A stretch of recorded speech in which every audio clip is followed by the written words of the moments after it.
I love me some paleoart. Any child growing up with dinosaurs did. Endless books became endless Google image searches with the advent of the internet. And over time you do start to recognise certain styles. Even before you learn the names of various paleoartists, you clearly pick up a vibe for how they do their paleoart. So let's churn the algorithm with a video all about vibes, really, as I dither on freely about various paleoartists and their perceived trends, as well as thoughts on the ever-evolving medium too.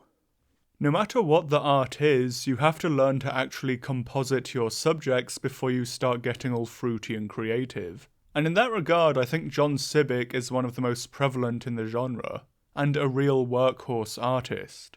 It's all very well and good having an obscure super close-up of a signature anatomical feature, or moody hyper-zoomed out environment shot. But your first step in any medium must be to show that you can answer, what does X actually look like? For this reason, Sibbick has probably dominated old books and museum pieces more so than any other artist, and is considered influential in the genre, and quite fairly too. I do think only a handful of Sibbick's pieces really stand out to me personally, as especially stunning or original images, but this is why I think the term workhorse is applicable and isn't an insult. When you decide to get all fruity and creative, you swing, and can sometimes miss. If you're lucky, you might get a "I understand your point but ultimately it didn't work," but with swinging too often and too out there, misses can outweigh home runs. Sibbick never missed. He only has a handful of absolute stunners, but reliably produced good to great pieces that told you exactly what you needed about the taxa, or landscape depicted. Consistent quality is actually what gets you employed as an artist. Or at least it was. And again, it is worth pointing out some of Sibbick's stunners. The ground view of the oviraptor on its nest is a nice one. Sibbick's own favourite of some drinking Estomenosuchus is quite beautiful. And his moody golden hour neovenator is quite a barren piece for Sibbick's usually very crowded canvases, that makes it stand out all the more. Similarly, as said, the average Sibbick piece is just generally pretty enjoyable, especially for a millennial dino kid. The classically stuffed vistas of the Mesozoic look as inviting now as they did whenever I first saw them in a book 20 or so years ago. Style is always important, and as a kid there was always one particular artist's style I loved, and still do as an adult, which is Steve White's, the Alan Moore of paleoart. With the very fine detail on the skin, you always knew when you were looking at something by White, but that was often the last detail you'd need to rely on. Sprays of blood, dust or water, insanely tortured angles, and a sense of overall action typically got there first. Many artists of the Renaissance like to portray frenetic dinosaur action, but few did and do so quite as impressively as White. With the arc of trajectory, often in blood or dust, the minimum amount of feet on the floor, and the unsustainable angle the animals were at, White's pieces always have such a strong feeling of tension. This is the zenith of their inertia before one or more beasts come crashing back to Earth thanks to gravity. And each piece is a masterclass in creating that feeling. More recent pieces have also seen White head underwater, and use those same effects now in bubble trails to convey similar feelings of intensity and energy.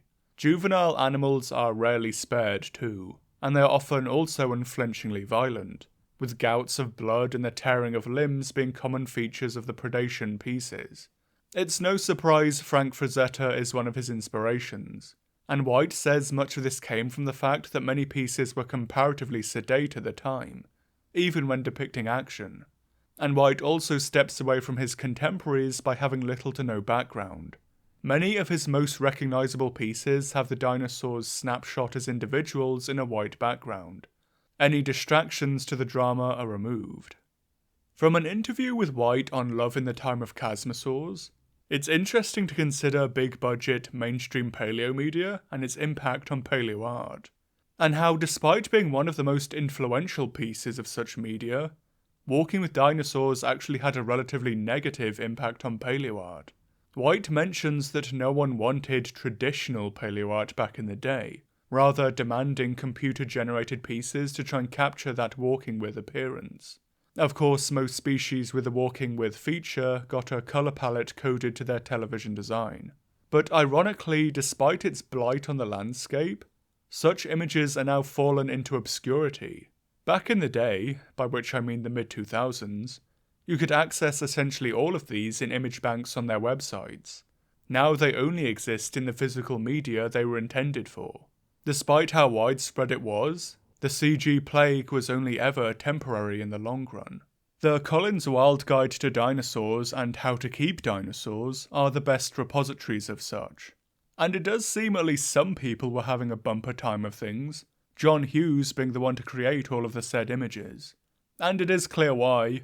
CG just blends better with real backgrounds than traditional art, or at least traditional art of the time. And the style of said time was a stock image background with a CG dinosaur added into it. It'd probably not be accurate to say this was ever an especially bright period of paleoart, but it does remain a noteworthy notch on the history of the genre, and if anything, how traditional art will also persevere. Speaking of trends, if there was one other paleoartist to join White's work in having Numb by Linkin Park blasted over a PowerPoint of images titled Tribute to Allosaurus, it is of course Todd Marshall. Many of his earlier pictures have a very signature look. Garish dinosaurs, quills on everything, and a moody dark turquoise background with plenty of fog. Whilst Marshall's work was never bad, it is probably fair to say it did take some time to get fully into the swing of things. Some of his more recent black and white pieces generally came out as more original, and in some cases, like his Caprasuchus, essentially formed the public's mind's eye for certain taxa. Going black and white allowed Marshall to keep the detail and gnarliness he clearly loved in paleoart, but without creating something quite so visually overbearing, and it really swings in his favour in his close-up portraits, portrayed in stunning detail with every scale. I think the different side to the same coin of Marshall is Louis V. Ray.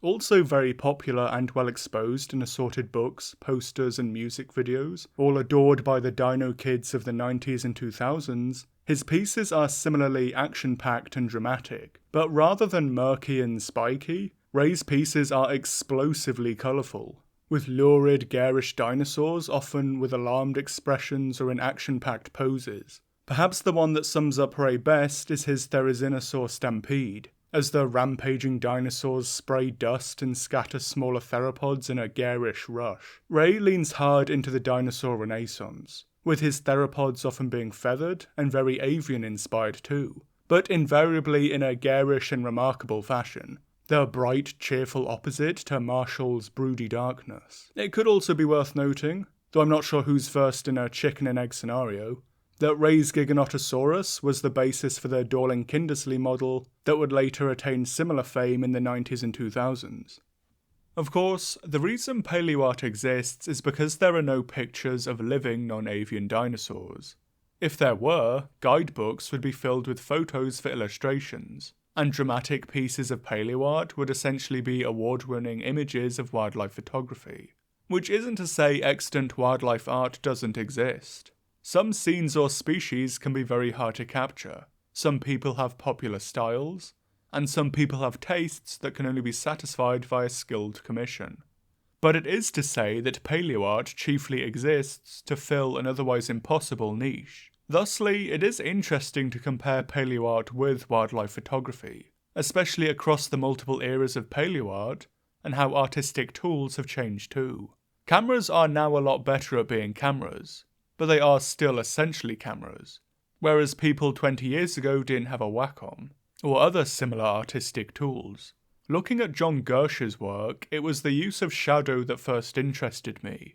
Perhaps his single best-known piece is of a Barosaurus rearing up to defend its young from an attacking Allosaurus, an instance of behaviour so iconic and well-rendered, it became a paleoart meme in itself. The Allosaurus is shrouded in shadow as it leaps from cover, but it's interesting to note how the top of the Barosaurus's neck and head is too, to show off simply how towering it is. This piece almost certainly influencing a similar shot in Tartakovsky's Primal, with the mad sauropod. In the piece, this makes for a great display of scale with the herbivore, and menace with the carnivore, and it's something you'd never get really with a camera. Partly because with extant animals it'd almost certainly never be this low for an active hunt, or similar action sequence, but chiefly because the shadows would be a lot harder to control, and almost certainly wouldn't look anywhere near as good. They'd either be too pitch black or too light, and nowadays you'd more than likely be hopping on Lightroom to try and put a mask on it and brighten the areas up. This is seen in a lot of Gersh's work, the emphasis on low angles and stylish shadows. A vanquished rival Pachycephalosaurus threatens to fall onto the viewer. Allosaurus hunt in the shadow of the forest of limbs of adult sauropods, as they try to isolate a juvenile, a piece possibly remade in CG for the Ballad of Big Al. The Dinosaur Revolution cover, which was made to try and show off the relationship between dinosaurs and extant birds, with the emphasis on the bird-like foot and giving Daspletosaurus chickadee colours. But what about as photography progressed, from film to digital to mirrorless, and became more popular, faster, easier to do, and generally more widespread as a hobby? Back in the day, you'd have to buy a specific book for high-quality wildlife photos. Now you can just follow a handful of people on Instagram, and not even professionals either. As we move from yesteryear into more current paleoart, not only do we see more people adopting a photorealistic style, that I can't imagine is easy, we also see the mimicry of photographic elements. In one recent artwork by Anthony Hutchins, of a tapijarid eating a lizard, the lizard is blurred, not because something went wrong in the artwork creation, but because the artist made a deliberate choice to make the piece look like a photograph taken on too low a shutter speed to freeze the tossed lizard. Definition was sacrificed for the feel of authenticity. The same trick is also used for their stunning images of spinosaurids, be they chasing pterosaurs, wading in rivers, or snatching fish, all with the elements of motion blur. Similarly, with the piece of Caucacephalus flying over a pool of crocodilians, all the animals pictured have the glowing eyes associated with aiming a spotlight at things with a tapetum lucidium. It's incorporating an element from an Anthropocene invention diegetically for a Mesozoic setting. Another example is depth of field, the technical term for when things that aren't the subject get blurry, which gives the impression of shooting at a low f-stop. At first, this sounds typical, until you look into a lot of older paleoart and find how almost all of it has 90% of the picture content in as much detail as possible. Only things conscribed to the far background ever get blurry. There isn't a camera with an f-stop high enough to capture as much as you might see in an old John Sibbick or Raoul Martin piece.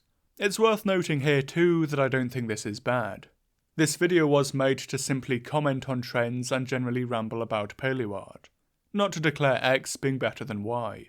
Hutchings looks more authentic and photorealistic as intended, but Sibbick or Martin's pieces are so often used for books and museums due to the fact so much detail, and thus information, is stuffed in. A picture is worth 1,000 words, and that word count arguably drops with the lower your f-stop is. More interesting still is that as photographic technique and experimentation increase, paleoart starts to reflect this with its mimicry of such trends too. An artifact of the 2000s and onwards is low-angle photography, as photographers like Ben Smarte and Greg Dutoy experimented by either building hides or lying in waterholes to attain images of animals at their level or from the ground. This technique is now widespread, with many lodges in Africa having their own hides for this reason, and some reserves having them as their main selling point for spectacular images. Some took this to the next level though, and general photographic pioneer Will Berard Lucas invented Beetle Cam, a camera on a remote control vehicle to sneak up to animals for award-winning shots. Julio Lacerda and Orebeck have a few images that seem to quite deliberately be mimicking this style, of ancient wildlife seemingly looking at Beetle Cam in photorealistic artwork. As well as some of the more traditionally composed breathtaking pieces, still in a photorealistic style, a lot of their absurdly detailed artwork seems to draw from wildlife art and photography especially, often mimicking it in one way or another. One 3-parter of a Homotherium hunting a Megalosaurus, before cave hyenas polish off the remains, are all done in the same fixed point, as if from a hide, and both have several pieces deliberately made to be camera trap style images, again as if someone had taken modern photographic equipment back to the Pleistocene. Or in Oribek's case, Humor asks what if non-avian dinosaurs came to the Anthropocene, like a precursor to weird birds. The comparison with wildlife photography is also interesting in how the two differ as well. With the general all yesterday's movement intended to let action and bloodshed take a back seat, it's worthwhile to compare how the mundane in paleoart stacks up versus the mundane in wildlife. In the attempt to make quieter pieces, paleoart still often maintains a sense of grandeur. Even sleeping dinosaurs are still portrayed with a great sense of scale at rest, resembling slumbering mountains, whereas in wildlife photography there's often a much greater focus on abstract pieces. Part of this maybe comes from the fact that we already know what these animals look like, based on things that don't fossilize. The trunk of an elephant narrows it down to a scarce handful of extant species. If we were to do the same with the trunk of extinct proboscideans, it'd be a lot harder to determine who it was. Similarly, the sickle halux talon of a dromaeosaur makes for a signature appearance, but if used in abstract, would still rely on a caption to tell us who we were looking at, in comparison to a dangling felid foot, where the pelage is all we'd need to know. The leisure of paleoart is that you can have carte blanche to do as you please. You can make literally any scene you put your mind to, and as a result, it's a lot harder to force your mind to compose something that, at first glance, is less aesthetically pleasing, because a lot of photography is compromise. Many abstract shots aren't born from desire, but making do. If the leopard is obscured by foliage, make do and shoot the bits that are sticking out. If the lion or tiger is asleep, then it's time for an abstract close-up. You've found the tiger. Now you have to make do if it's not tackling a boar in front of you. Necessity is the father of invention, and paleoart doesn't have that same restriction, and inventing your own is hard. So from that as well, is determining specific taxa that important? And yesn't. Paleoart is still art, a device of creativity over just scientific rigor. And with how many fragmentary remains result in a species where a lot of the gaps in their morphology is filled in by close relatives, how well will it age? But this is less about accuracy and more about whether paleoart needs to specify taxa to still remain good paleoart. And I argue no. Several artists have very emotive pieces, and Rudolf Hiemer seems to specialize in doing so, creating artwork often saturated with poignancy and unspoken drama. A lot of the ones that do so to their fullest extent, but not all mind, often only have the taxa limited to the family rather than the species. The rest of the quality of the artwork is in the overall beauty and the story being told. A lot of the things constraining this come from the fact that most paleoart is commissioned to show off certain taxa. A moody piece obscuring identifying features can't really be used to show off a new discovery. And even for well-known species, only a handful of dinosaurs have truly signature features. Hiemer also does a lot of fantasy art, and whilst plenty other paleoartists can create mood, it's probably good practice with traditional fantasy landscapes lending themselves to dramatic pieces. Artists who didn't start in paleoart can be very interesting indeed, and the art of Wayne Barlow is noteworthy in this regard. Whilst solid-coloured animals aren't so unusual, they're usually coloured to blend in with their environments to some degree, rather than stand out in them. Whereas all of Barlow's paleoart is about contrast. Even when Barlow makes more multicoloured dinosaurs, there's little fading or patterning. It's usually hard, clear-cut lines between the shades, and the rarity of such stems from how the dinosaurs fit with their backgrounds, either blending into as the same colour, or standing out as stark opposites. The backgrounds themselves are often heavily washed in a single palette, usually with open and desolated landscapes devoid of much other life. I think if you could sum up a lot of Barlow's paleoart, lonely would be one of the words you arrive at. Much of this stems from trends he initially set in Expedition, with The Life of Darwin 4 being high contrast pieces with single species to sell the striking inhabitants, while still being a good enough look that the reader would be familiar with their identity. When applied to dinosaurs, The end result is paleoart that still undeniably feels like retro sci-fi art, with a surreal empty vibe coming from the bizarre lonely creatures, often in Martian or lunar landscapes. Whilst now outdated and often shrink-wrapped to the point that when combined with the factors mentioned, make it look like a bit of a nightmare, the uniqueness of such art is always worth mentioning. I think the closest quote-unquote normal paleoart to Barlow's is Doug Henderson's. There's similarly a high focus on contrast, although not as universal across all pieces, and it's much rather done by shadow and /or weather instead of barren Martian landscapes. Henderson also often uses black and white images to achieve this as well, and whilst the closeness to realism puts a hard cap on how far things can be pushed, Henderson generally features some of the most frequent and pleasing use of silhouette. Regarding photography, I did try to ponder what the new trends that future paleoart could explore would be, and it was hard to come up with something as there hasn't really been as big a trend in the genre, since the eye-level stuff was being conceived and created. An interesting parallel I did ponder was the role of specific individual animals in both genres. If you've ever seen a photo of a wild melanistic leopard, chances are it's one of two individuals.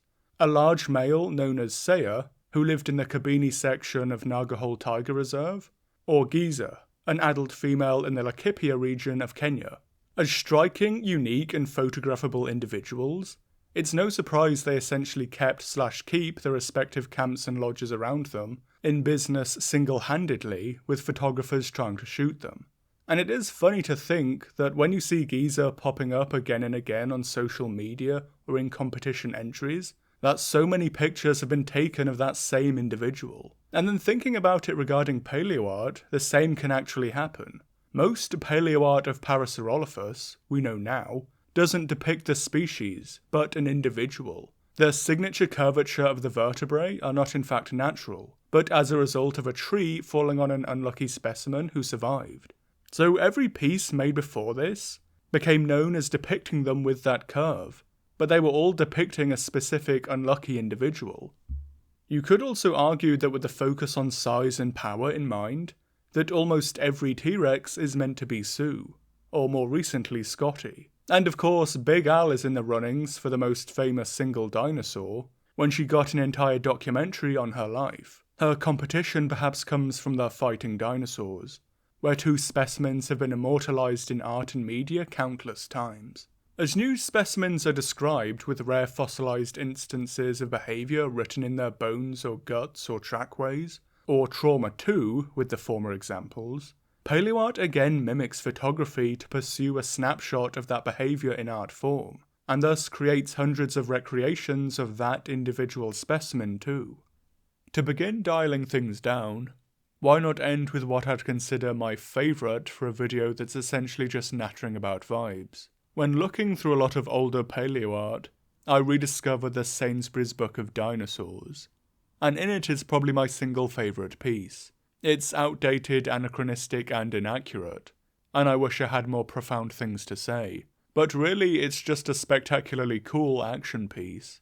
A hunt in the middle of a storm, the predators presumably using the weather conditions to sneak closer before panicking the herd, beginning the chase and going for the frozen leap. The Deinonychus are pretty ugly, and I don't know what they thought the Stegosaurus added, but the Struthiomimus look phenomenal, and so does the lightning strike background. There are a few more pieces I really like from Humphreys too, one being the Pterosaur Canyon, as multiple taxa fly over a foggy forest canvas in what looks like some lost world trope of multiple epochs spilling together in a misty valley of Guanji, and the oceanic pieces for the same reason, with stormy murky waters and visible water columns for the marine reptiles to swim around in. Maybe I am just quite a sucker for pieces with a very strong mood to them. Anyways, thanks for watching. And thanks as ever to my patrons: Bonecrusher Hyena, Toxic Wolf, The Superest Duper, DJ, Samburgo, K. Sandom, Octavia of the Fifth Fleet, Nickname 3110, Kieran McCarthy, Flygon's Archives, Hooey Hooey, Jabin, Phenomenon, The Belted Horned Warbler, Big Man Blastoise, Nathan Cross, Johnny, Oni, Tim Gojira, Teddy KGB, Waffle, Slashmaster 101, Dapperaptor, Aristocrat Mojo, Godzilla Prime 2, Original username, Small Squid, LittonGamer111, Evilly, Howleth, Archosaur Queen, Tommy Choi, Jacob Wilcox, Seth Fake Last Name, Zosir, Dodecablos, and Bazugazu Bakumatsu, whose generosity supports the channel. I should add, this wasn't meant to be a comprehensive overview of every paleoartist ever. There are plenty whose work I really like and who I follow who aren't mentioned here. Nor was it meant to be a major commentary on the genre and its pros and cons. So much as the title says, personal musings from someone who enjoys it and has been looking at it for a long time. The wildlife photography comparisons are something personal to me in that I do a lot of that, and sometimes professionally. And both are depicting animals, it's just that one group are all dead and thus can't be photographed. This was overall a fairly low intensity video, originally intended to be a stream, but then I made this instead, and it was originally intended to be released a few days before Wild's release, giving myself and helping creators sufficient time to actually play it before making some content about it. That didn't happen though, and it went back to being a potential stream. But then I instead made it now, as originally Primeval Series 2 was meant to be uploaded today, but the Audacity file corrupted before I could edit it, so here we are. Anyways, more Monster Hunter content will resume for the next video, and I hope I'll see you there for it.